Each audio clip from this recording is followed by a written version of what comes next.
주식시장을 움직이는 단 하나의 공식이 있다면 어떨까요? 네, 오늘은 바로 그 비밀 공식을 한번 제대로 파헤쳐 보려고 합니다.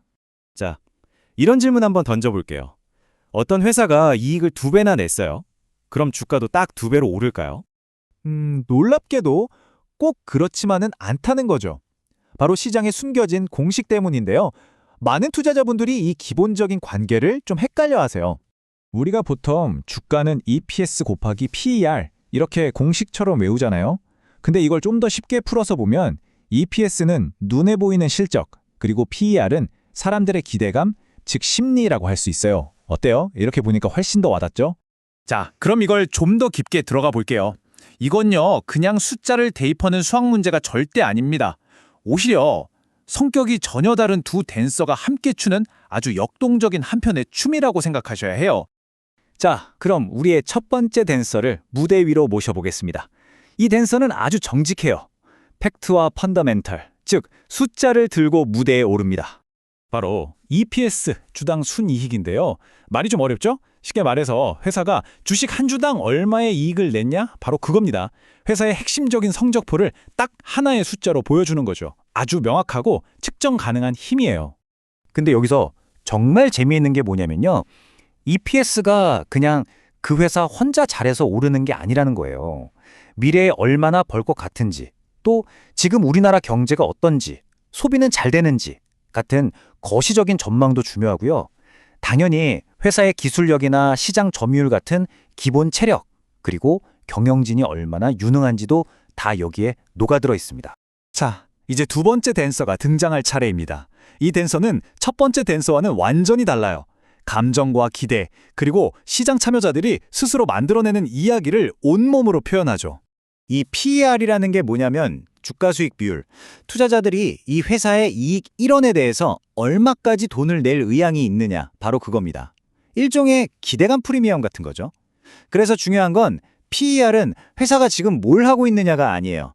시장이 앞으로 이 회사가 뭘 할 거라고 믿느냐에 대한 척도입니다. 그러니까 희망과 두려움을 재는 저울인 셈이죠. 보세요. PER을 움직이는 요인들은 다 이런 것들이에요. 투자자들이 지금 시장을 긍정적으로 보는지, 비관적으로 보는지, 시장에 돈은 얼마나 풀려 있는지, 금리는 높은지, 낮은지, 그리고 요즘 어떤 테마, 어떤 스토리가 유행하는지. 공통점이 딱 보이죠? 전부 개별 기업의 실적과는 조금 거리가 있는 시장 전체의 분위기나 심리에 대한 이야기라는 겁니다. 자, 그럼 이 두 댄서가 실제로 무대 위에서 어떻게 춤을 추는지 우리에게 아주 익숙한 두 가지 역사적 사건을 통해 한번 확인해 보겠습니다. 2008년 금융위기, 그리고 2020년 팬데믹. 이 두 시기의 공통점은 기업들의 실적이 아주 박살이 났다는 겁니다. 그런데요, 시장의 반응, 그러니까 이 춤사위는 완전히 180도 달랐습니다. 먼저 2008년 금융위기 때를 한번 돌아볼까요? 그때는 정말 금융 시스템 전체가 얼어붙었죠. 시장은 그야말로 공포 그 자체였습니다. 자, 어떻게 됐을까요? 경제가 망가지니까 당연히 기업들의 실적, 즉 EPS는 곤두박질 쳤습니다. 근데 문제는 투자자들의 기대감, 즉 PER마저도 완전히 증발해버렸다는 거예요. 두 댄서가 그냥 손잡고 같이 절벽 아래로 뛰어내린 거죠. 결과는 우리가 아는 대폭락이었습니다. 자, 그럼 시간을 돌려서 2020년 팬데믹 상황으로 가보겠습니다. 전 세계가 셧다운에 들어갔어요. 당연히 경제는 충격을 받았고 2020년 2분기 S&P 500 기업들의 이익은 30% 넘게 급감했습니다. 팩트를 대표하는 댄서 EPS가 아주 크게 휘청거린 거죠. 그런데 바로 그때 정말 기이한 현상이 나타납니다. 각국 중앙은행이 시장에 어마어마한 돈을 쏟아붓고 금리를 거의 제로까지 내려버렸어요. 그러자 어떻게 됐을까요? 투자자들의 기대감, 즉 PER이 단순히 회복하는 수준이 아니라 특히 기술주나 미래 성장주를 중심으로 하늘 높은 줄 모르고 치솟았습니다. 폭발해버린 거죠. 바로 이 지점이 이 춤의 하이라이트입니다. 실물 경제는 분명히 어려운데도 시장은 놀라운 V자 반등을 만들어냈죠. 왜 그랬을까요? 감정을 대표하는 댄서, PER이 휘청이던 팩트의 댄서 EPS를 번쩍 들어올려 다시 춤을 춘 겁니다. 그 덕분에 역사에 남을 초고속 시장 회복이 가능했던 거죠. 자, 그렇다면 우리 같은 투자자들은 도대체 이 복잡한 춤의 리듬을 어떻게 읽어야 할까요? 이 표를 한번 보세요. 두 댄서가 어떻게 움직이는지를 보면 지금 시장이 어떤 국면인지 진단할 수 있어요. 예를 들어서 기업 실적 EPS도 좋아지고 사람들의 기대감, PER도 커진다. 이건 뭐 전형적인 강세장이죠. 이럴 땐 좀 더 적극적으로 투자에 나설 수 있습니다. 반대로 실적은 괜찮은데 자꾸 기대감이 꺾인다. 이럴 땐 오히려 남들이 못 보는 저평가된 보석을 찾아 나설 기회가 될 수 있다는 거죠. 특히 첫 번째 댄서, 그러니까 기업의 실적인 EPS의 스텝을 정확히 읽는 게 정말 중요한데요. 전설적인 투자자 존 네프가 아주 실용적인 팁을 줬습니다. 과거 실적에만 매달리지 말고 미래에 얼마나 벌지를 봐야 안다는 거.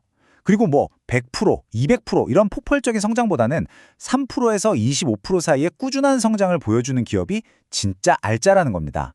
40%가 넘는 성장은 보통 지속하기가 어렵거든요. 이게 바로 춤의 기본기를 탄탄하게 만드는 비결입니다. 결국 우리가 오늘 이야기에서 꼭 기억해야 할 건 이거예요. 성공적인 투자를 하려면 마치 두 개의 눈을 가져야 한다는 겁니다. 한쪽 눈으로는 EPS, 즉 차갑고 냉정한 숫자를 봐야 하고요. 다른 한쪽 눈으로는 PER, 즉 시장을 뒤흔드는 뜨거운 집단 심리를 읽어내야 합니다. 감정을 배제하고 데이터를 분석하는 능력, 그리고 동시에 시장의 스토리를 이끄는 그 강력한 감정을 이해하는 능력, 이 두 가지가 모두 필요한 거죠. 결국 현명한 투자자는 단순히 숫자를 달달 외우는 사람이 아닙니다. 실적과 기대감 사이를 오가는 그 거대한 흐름 자체를 읽는 사람이죠. 정답을 찾는 게임이 아니라 끊임없이 변하는 이 역동적인 관계를 이해하는 과정인 거예요. 자, 이제 여러분이 다음의 주가를 보실 때 스스로에게 이 질문을 한번 던져보세요. 나는 지금 단순히 숫자를 보고 있는가? 아니면 이 시장의 리듬을 느끼고 있는가? 아마 그 답에 따라서 여러분의 투자는 완전히 달라질 겁니다. 오늘 이야기는 여기까지입니다.